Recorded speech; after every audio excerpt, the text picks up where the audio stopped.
naturel et l'imaginaire de tout temps. La science-fiction est le propre de ce truc-là, Jules Verne, etc., le voyage dans la Lune et toutes ces choses-là. Moi, j'ai fait un documentaire sur les robots au Japon. Et quand j'ai été visiter tous les laboratoires de robotique japonais, les gens me disaient, mais moi, ce qui m'a donné envie de faire des robots, c'est parce que quand j'étais enfant, je regardais Astro Boy. Et donc, maintenant, c'est encore plus bizarre que ça, parce que il y a les roboticiens qui font des genres de vrais robots humanoïdes et tout ça, et ils vont demander aux gens qui font les mangas ou les animés de designer les robots que vous voyez dans les films d'animation japonais et tout ça, et au bout d'un moment, vous les voyez en vrai, en faux. On a presque une version conceptuelle. Voilà, c'est au bout d'un moment, il y a un genre de morphisme entre les deux qui est absolument incroyable. Donc, l'imaginaire, notre environnement, l'architecture, tout ça, c'est de l'imaginaire. Les costumes, il y a quelqu'un qui l'a imaginé, les voitures, le design des voitures, tout ça, ça a toujours existé.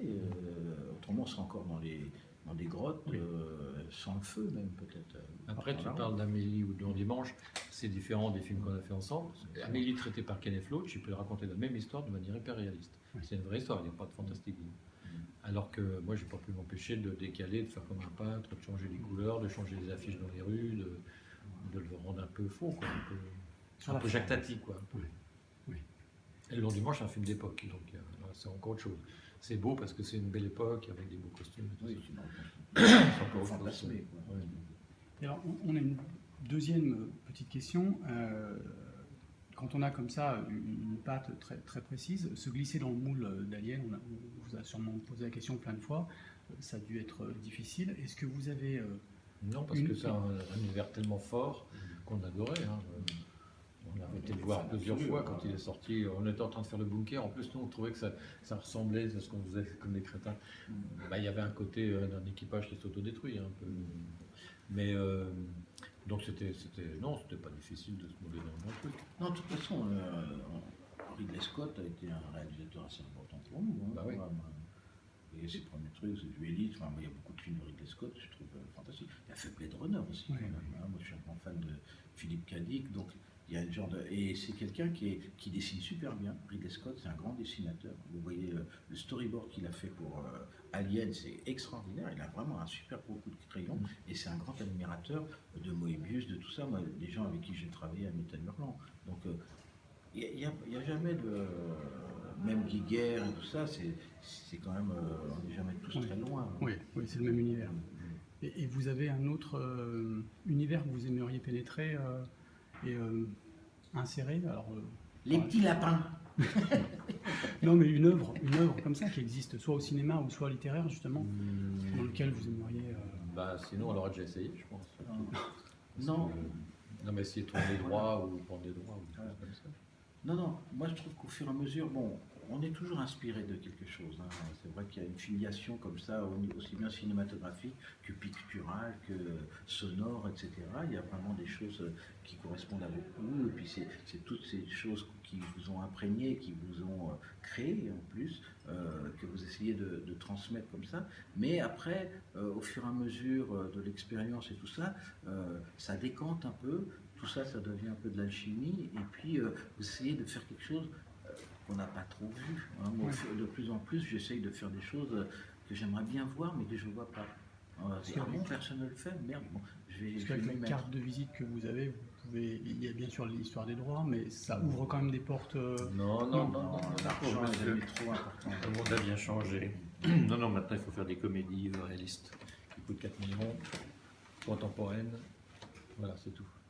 D'accord. Non, c'est fini, on ne pourrait plus faire ces films-là, il faut être clair. Il y avait un festival qui s'appelait Les films qu'on ne pourrait plus faire aujourd'hui, il y avait des délicatessen. Pardon. Et à Amélie, on me dit, tu ne pourrais plus le faire aujourd'hui, il y a beaucoup de chance. Moi, je suis quand même plus que Jean-Pierre, vraiment dans la science-fiction et le fantastique, mais ça a toujours été très difficile en France, mais là, ça devient carrément impossible. C'est vraiment, on rame. Les financiers veulent tout prendre de risques. Ouais. On fait des comédies. Parce que c'est vrai que les films qui marchent, quand il y en a qui marchent, c'est une comédie. Oui, mais il y a un truc comme ça, moi j'ai ce truc, non, ça marche pas. C'est ce qu'on me dit, moi, les productions, tout ça, les films fantastiques, science-fiction, ça marche jamais. Je dis, merde, vous déconnez quoi. Les plus gros succès interplanétaires, Star Wars, Harry Potter, Le Seigneur des Anneaux, c'est que des trucs de SF. Après, c'est sur Avatar, le- et des C'est trucs les comme ça. Américains. ils vont Voilà, pas c'est les faire. Américains. Puis après, c'est sur le Oui, temps. mais Il y a tous des ces films qui sont Américains-là, devenus, ils sont inspirés de quoi? De Metal Hurlant, de Moebius, de Drouillet, tout ça. Vous voyez les trucs, vous dites, mais quand même, c'est français, là. Tout l'imaginaire, il est français. Et japonais, maintenant. Mais c'est quand même... les ricains, bon, les Français ont été aussi inspirés par... Il y a toujours eu un Oui, ping-pong bien sûr. comme ça. Les Jack Kirby, tous les mecs qu'on crée, les super-héros, tout ça, ils ont aussi inspiré Moebius et Drouillet et compagnie. Mais voilà, alors, c'est quand même dingue. Et il y a encore un potentiel, moi c'est ça qui me... Il y a un gâchis comme ça au niveau culturel. On a un potentiel d'imaginaire en France qui est vraiment fort entre les auteurs de romans, de polars, de tout ce que vous voulez. En bande dessinée, on est quand même très Ouais. fort au niveau visuel, des graphiques et tout ça. Et tout, alors la 3D, je vous en parle même pas, les effets spéciaux, tout ça, on a des boîtes, les mignons, tout ça, c'est français quand même. Hein. Et non, on laisse l'imaginaire interplanétaire à Disney. C'est même pas aux Américains, moi je m'en fous. Je suis un grand admirateur même de Disney et des Américains. Mais là, c'est un consortium que vous laissez. Vous avez Pixar, Disney, Star Wars, les Marvel, les machins, tout ça, c'est la même boîte. Et ils sont en train de nous faire la tambouille. Et allez, il nous en faut un par an. Et tout l'imaginaire pour les t-shirts, les machins, les jouets, les trucs, les jeux vidéo, tout ça, c'est à Walt Disney. Moi, je vais les trouve un peu racheter. flippant. Je vais les racheter. Ouais, rachète-les, on va arriver à faire. Donc en fait, il faut repenser à merchandising avant. Une fois que vous avez une idée forte de merchandising, vous pensez au En film France, qui suit. Amélie, il n'y en a même pas eu en France. Ils sont tellement nuls. Non, non, non. Alors qu'au Japon, il y en a eu, au Brésil, il y en a eu. Ils ont vendu des petits nains au Japon. Ouais, j'avais des c'est- poupées, non, il y avait des poupées, des trucs, des machins nuls, moches, hein, mais il y avait Mais des oui. trucs. Mais ça existait. Le seul qui a réussi à s'en sortir comme ça au niveau de la bande dessinée européenne, comme ça, c'est Peyo, le créateur des Schtroumpfs. Parce que les éditions Dupuis qui éditaient les bandes dessinées des Schtroumpfs, ils ont dit non, nous c'est pour faire des jouets, tout ça, garde tout, garde tout, garde tout. Le mec il est devenu milliardaire parce qu'il a revendu ça, puis à travers le monde, les petits bonhommes, les trucs comme ça. C'est lui.